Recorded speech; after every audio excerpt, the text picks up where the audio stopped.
Hi, NCERT, Grade 12, Chapter 11, Alcohols, Phenols and Etherல book back questions பார்த்துட்டு இருக்கோம். Question number 11.5.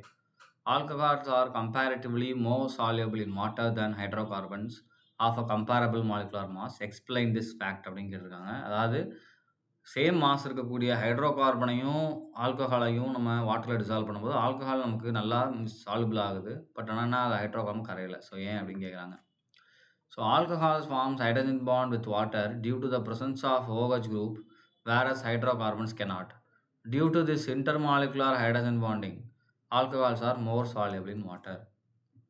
So hydrogen bonding தான் இங்கே நமக்கு என்ன பண்ணுது ரோல் ப்ளே பண்ணுது. இப்போ உதாரணத்துக்கு நான் ஒரு ஆல்கஹால் லெட்ஸ் சே ஃபார் மெத்தனாலே நான் எடுத்துக்கிறேன் அப்படின்னா இது என்ன பண்ணுன்னா இந்த ஆக்சிஜன் நமக்கு வாட்டரில் இருக்க ஹைட்ரஜனோட என்ன பண்ணுன்னா பாண்ட் ஃபார்ம் பண்ணும். அகைன் என்ன பண்ணும் இந்த மாதிரி நமக்கு மாலிகுல்ஸ் ஃபார்ம் பண்ண ஆரம்பிக்கும். இதனால என்ன ஆகுது மோர் சாலியபிளாக இருக்கும்.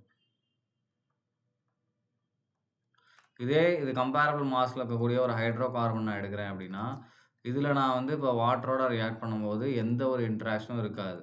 நோ ஹைட்ரஜன் பாண்ட் ரைட்டா. அதனால இதுக்கு என்ன இருக்கும் நமக்கு சாலிபிலிட்டி ரெண்டுமே இன்னொன்று என்ன பண்ணுவோம் நமக்கு ரிப்பல் பண்ண ஆரம்பிச்சிடும். ஸோ அப்போ கரையாது. யூஸ்வலாக ஹைட்ரோ கார்பன்ஸ் நமக்கு என்ன ஆகாது சுத்தமாகவே கரையாது. ஸோ அப்போ இதுதான் நமக்கு reason right. So alcohols are more soluble in water than hydrocarbon because of formation of hydrogen bonding right. So இதுலேயுமே இந்த ஆர் குரூப் நமக்கு ஆல்கஹாலில் இருக்கக்கூடிய இந்த ஆர் குரூப்புடைய லென்த் அதிகமாக சாலிபிலிட்டி குறைஞ்சிட்டே வந்துடும். ஏன்னா அதெல்லாமே ஹைட்ரோஃபோபிக் குரூப்பாக இருக்கிறதுனால ரைட். தேங்க்யூ.